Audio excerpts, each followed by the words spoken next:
They never would have prosecuted him if it was just a manic. They prosecuted him on all these other things, and they did find him guilty of this, so that still counts. The jurors don't always get it right. We don't have to agree with their decision. I just don't know because I wasn't sitting in the courtroom. And you've got to see the witnesses. Why didn't they believe Cassie? Why didn't they believe Jane? We're getting word from inside the walls. Gene Deal says what's happening to Diddy isn't custody. It's carnage. This isn't just a fall from grace. It's an unmaking.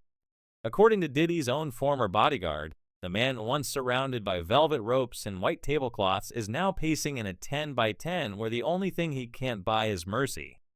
Gene isn't minting me. The mogul we used to call Puff or Love or just Diddy, that man is gone. What's left, he says, is just a shell, something hollow broken, still moving, but no longer alive. Whatever name Diddy goes by these days, it doesn't hold weight anymore. Not in here, not in the Metropolitan Detention Center, not where names get you targeted, not protected. Separate, what we know is that there will be a sentencing hearing. The prosecution has said we're going to ask for a good deal of time. We don't know exactly what that is. And the defense obviously wants no time at all. So two different hearings on two different issues. The sentencing is not today. They say stars burn out, but nobody ever warned him about how cold it gets.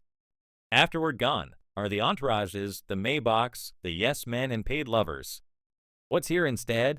Cold air that smells like disinfectant and rot. Silence so thick it hums, and pain that shows up right on schedule. Gene Deal, who's been steadily leaking insight since the trial began, is now painting a much darker portrait. He says the attacks aren't random, they're systemic. Diddy's been put through a gauntlet of humiliation, physical abuse, and yes, according to Gene, forced acts that can't even be spoken about on regular airwaves, the kind of thing that shreds dignity, sanity, and any sense of safety. Sources say he's being used by more powerful groups inside, both as a cautionary tale and as a resource. No friends, no loyalty, no calls from family. The lion's gone silent. The only ones speaking for him now are the ones who left him behind, the same Gene Deal, who once flanked him through hotel lobbies and freak-off setups, is now speaking in podcasts and courthouse scraps, allegedly knocking out YouTubers while dropping bombshells about Diddy's days in the box. And from what we're hearing, it's not some abstract poetic punishment. This is mechanical. There's a rhythm to it, a rhythm. Diddy can't break no matter how hard he claws every morning or what passes for morning under flickering ceiling lights. He snapped awake at exactly 3:07 a.m. account that's less about safety and more about control. Then comes the food, if you can call it that. A dented tray slid through a slot. No choices, no warmth, just protein bricks and rubber rice. The judge has said that was mandatory. You didn't fall within one of the exceptions. What now happens when you've been convicted of two of those particular charges? That's what the judge is going to be looking at. And again, right now, considering it sounds like statements that the defense made, essentially admitting that Sean Combs is somebody who has had personal problems, but they were doing so to try and argue that he should not be found guilty. After that, Reese a misnomer. It's 45 minutes of movement in a cage that smells like rust, feet, and bleach. The fluorescent buzz never stops. The air tastes like pennies. It dries the back of your throat and leaves your tongue coated with metal. Then, right as you try to reset, here come the searches, gloves, snapping voices, shouting. It doesn't matter if you're Diddy or a no-name dealer from Queens, you get stripped poked pro. They say it's for contraband, but everyone knows it's psychological. The repetition is the punishment, a clockwork of misery. No moment is yours. Just got this new audio from the Diddy trial, and it is pretty explosive. This is audio of a voicemail that Diddy left to the Jane Doe who's been testifying in this trial for the last couple days. And he sounds really annoyed. He's talking about her maybe giving him the silent treatment, and his response is, I got a busy life. I can't be dealing with your silent. Evening, they slam the door shut like it's personal. It echoes like a verdict, lights off, not a chance. And this, according to multiple sources, is where things take a turn from brutal to sinister. They call it the always on treatment, a soft torture, the kind no guard ever has to admit to, lights that never dim, a camera that never looks away. Diddy's reportedly in a unit where the bulb stays burning 24/7. Not for visibility, not for security, but to break him slowly without leaving a mark. They say sleep in there isn't a right, it's a transaction. Some men manage with socks over their eyes or torn shirts as makeshift blindfolds, but if the rumors are true, Diddy isn't even allowed that much. The buzzing above his head has become a weapon, and after enough days, enough half hours of half sleep, it becomes impossible to think, let alone survive. Sources say is the phrase we keep hearing, but it's the consistency of these leaks that has us watching closer. 3 former employees of MDC Brooklyn, each speaking off record, confirm that such conditions are real, even if unofficial. It's how you handle high-risk profiles. One said, not to protect them, to break them before they break anything else. So imagine the surveillance footage, not of the courtroom, not of the freak-offs or the red carpets, but of Diddy now blink-list, jaw-clenched, skin dull under artificial light. And every time he blinks, he opens his eyes to the same permanent dawn. They were referred to me as Wild King Nights. And what a Wild King Night was when him and a guest would go to a hotel room or be at his home, his bedroom, and they would have intimate gatherings. I would have to go and prep that hotel room, which consisted of baby oil Astroglide. Now here's where the whispers grow teeth. There's talk growing louder of a paper protection system, a kind of black market bureaucracy operating just beneath the official structure. It's not about luxury, not anymore. It's about survival. You want to use the phone without getting your jaw clipped, there's a fee. You want to make it to the showers without getting cornered by a group who doesn't care about your platinum plaques. That's extra, and you better not complain, because if you do, the price doubles. If you mention it to staff, you might not get shanked, but you might find your next rec slot reassigned to the wrong block. It's extortion and khakis. And when your fame can't cash the check, the debt builds fast, dishonest. Dishonest, violent, horrible. A promiscuous swinger who lied to and cheated on multiple partners. Incredibly, that's how Sean Diddy Combs' own lawyers describe the billionaire music mogul, currently facing serious sex trafficking charges in a New York court. Gene's been cagey about it, but his eyes say more than his words. He's hinted that Diddy's people have already paid out more than most inmates will earn in a lifetime, just to keep him upright. Not comfortable just breathing. And even then, it's not guaranteed. This isn't the Hilton. It's not even Rikers. It's a meat grinder with a punch clock. Every safe moment has a price tag and the unspoken threat. If Diddy ever stops paying, the bill comes due in bruises, not interest. That's the corner he's in now. One hand over his eyes to fight the light. One hand out for the next protection payment, the shell of a mogul stuck in a loop with no off switch. And tonight we follow the money. The money trail isn't just about protection, it's about survival. Inside that place, the jail runs like a casino that never closes. Except the house always wins and the chips aren't plastic. The ramen packs, instant coffee, and time on the phone. Every move has a price. A pair of sneakers doesn't just mean comfort. It means debt that has to be cleared by Friday. A bar of soap isn't hygiene, it's a toll. You pay to walk the hall without getting bumped. A packet of tuna can buy you silence during the next count. This is the economy of survival, and every transaction is logged in blood, sweat, or borrowed favors. For someone like Diddy, the math is brutal. Fame inflates the rates. Commissary becomes oxygen, but every breath costs triple what the man in the next cell pays. Let's talk about the filth that's starting to come out in the early days of the Diddy trial. This, of course, is P. Diddy. Surprise, surprise, he's a creep. Surprise, surprise, he's done horrible things. The same man who once signed million-dollar contracts now negotiating for a corner seat in the chow hall. The ledgers are invisible but dangerously accurate. Miss a payment, and suddenly your shower time isn't yours. Skip a payoff, and the phone slot you thought you had at 7 p.m. gets reassigned, leaving you cut off from the outside.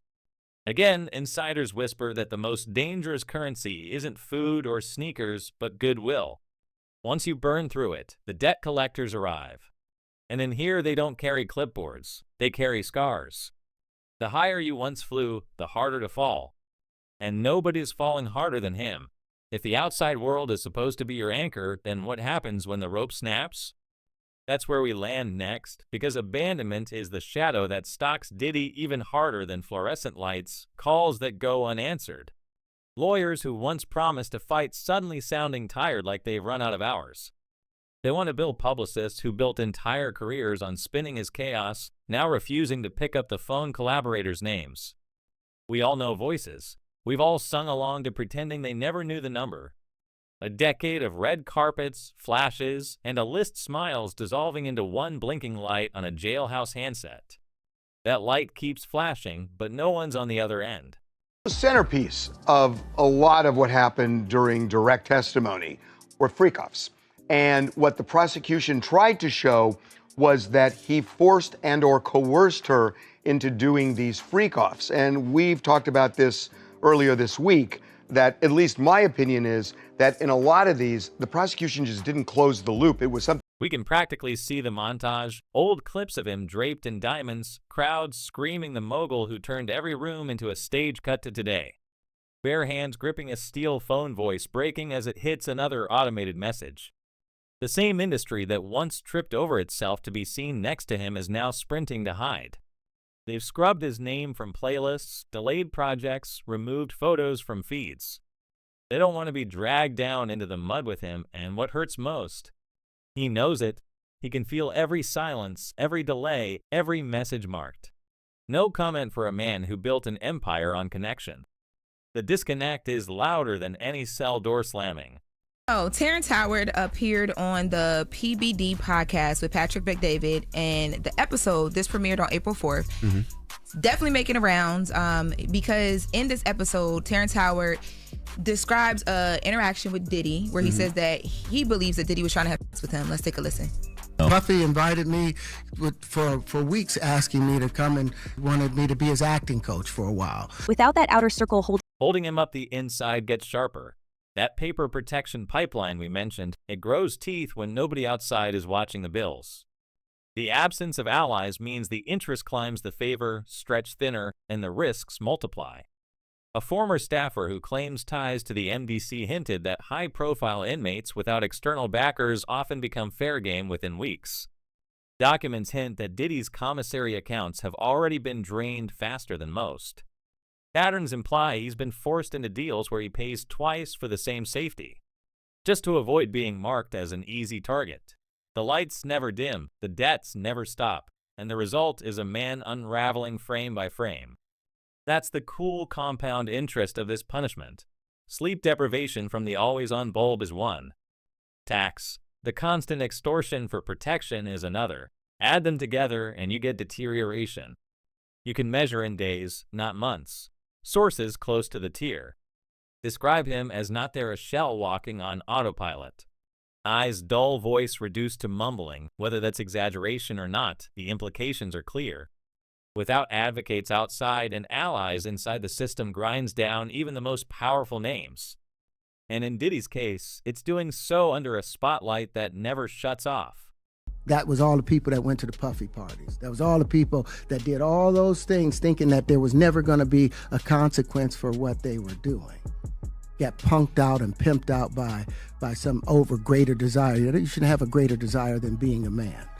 So I believe that's a big problem with a lot of the actors out there because they get fluid. And next thing you know, once you go fluid, it's gone. Once velvet ropes parted for him with a single glance, security teams moved in unison like choreography. Handlers whispered the schedule into his ear and rooms bent around his present. The aura of celebrity acted as armor, insulating him from the chaos of the crowd. But in the switch from penthouse to cell block, every one of those instincts turns toxic. The urge to command attention makes him stick out the reflex to expect deference. Marks him as arrogant. What once protected him in the outside world now paints him with a target inside. There has been no profit motive involved at all. The last word is profit. He's already rich. So whether or not he had the freak-offs or he did whatever. Follow the money. Well, there is no money exactly. to follow. I mean, the freak-offs aren't okay, the way in which I read it, it's not an illegal business. A freak-off is a freak, or whatever these things are, right? But the profit, that last word actually got my attention. The inverted hierarchy of prison life doesn't care about platinum records or television contracts. Status here is measured in toughness, resources, and alliances forged in the dark. The rules are unwritten but universally understood in that economy. Fame doesn't elevate. It isolates Diddy's reputation, which once guaranteed safety in any nightclub now guarantees resentment in every hallway. The more people know your name, the more reasons they invent to test it. The gestures that once projected power, walking ahead of the pack, expecting silence to follow his footsteps, become missteps that cost him dearly inside. Walking first means you're exposed. Acting like a boss without an army means you're bluffing. These aren't abstract mistakes. They're daily recalibrations he's forced to make. We're told he's learning to shrink himself in spaces where he once expanded for a man used to cameras loving every angle. This new invisibility is a punishment on its own. Well, I think it's heating up, and I think she has to make that statement at this point because a lot of people are making accusations. I'm sure there's an issue in terms of the federal investigation and what's going on with the federal investigation and if they're going to be interviewing her or using her as a witness. So my belief is all those things are coming to a head, and I think that now is the time that she had to come out with something. It's a re-education in real time. The velvet rope once separated him from the masses, but razor wire now encloses him with men who view hierarchy through survival alone. When he adjusts his posture, when he chooses not to make eye contact, it's not humility, it's strategy. The same charisma that fueled arenas becomes a liability in the mess hall where too much confidence looks like a challenge and too much weakness looks like an invitation. The next suit is filed by a man from California who claims Sean Combs him in 2009. Consider the irony. A mogul who built an empire by commanding attention now survives by deflecting it. He must unlearn habits that once paid him in millions. The instinct to scan a room to lock eyes with rivals or recruits is now replaced by looking at the floor, by letting moments pass without a response. Each day is a crash course in erasing himself, in undoing a lifetime of performance for an entertainer. That erasure is its own slow torture. Even the details of dress tell the story. Outside custom suits and designer sneakers were statements of identity. Inside the uniform strips him down to sameness. But sameness isn't safety. It's camouflage that only works if you commit to it. Rumors suggest he struggles with the transition, that every small slip, a certain walk, a certain tone, reminds others he's not like them. And that difference in this world is bait.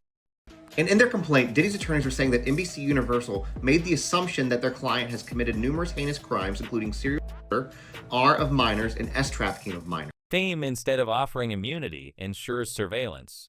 Every eye watches his tray in the cafeteria. Every ear catches his words in the yard, what he eats, how he moves, who he speaks to. It all becomes data points for others, deciding whether to extort, exploit, or ignore. If, in the outside world, scrutiny sold magazines and headlines, and here scrutiny calculates risk and opportunity, and he is the experiment in progress. The fall from velvet rope to razor wire isn't just environmental, it's psychological. The mind that once thrived on applause now jolts at laughter behind his back. The man who built a legacy on orchestrating control now finds his schedule dictated by buzzers and guards. The loss of autonomy cuts deeper than any court ruling. It is a dismantling of identity, a stripping not just of freedom, but of the performance that defined him. In the moment, it just felt like, what? Like, is this fun for him? Is this a test? And yet survival forces adaptation. Each mistake is cataloged. Each bruise becomes a lesson. The education is brutal but efficient. Forget the old rhythms. Adopt the new. Forget being first. Focus on being unnoticed. Forget commanding loyalty. Focus on buying time. This inversion is a true cost of fame behind bars, a reversal so stark that it reframes the entire scandal. It's no longer about courtrooms or verdicts. It's about whether a man trained to dominate can learn fast enough how to disappear from velvet rope to razor wire. The arc is complete. It isn't just a legal battle or a personal collapse, it's a reprogramming of survival itself. And the question that lingers is cruel in its simplicity. Can someone who lived by being seen ever learn to live by being invisible? This is the first time that I'm speaking about it. It's something that I'll never forget. We're left staring at the same questions whispered around every scandal, but louder now when the debts finally come due and the lights never go out. Something ugly always gives mind, body, or both. So we have to ask, is this justice vengeance or a slow motion execution being played out? One fluorescent, humid at a time? New revelations could drop at any hour, and when they do, the picture may get even darker. Until then, we'll leave it to you. What do you think we're watching here? A fall from grace or a system designed to erase? Drop your thoughts below because this story isn't finished yet. For now, stay safe, stay loud, and we'll be back before the lights flicker off.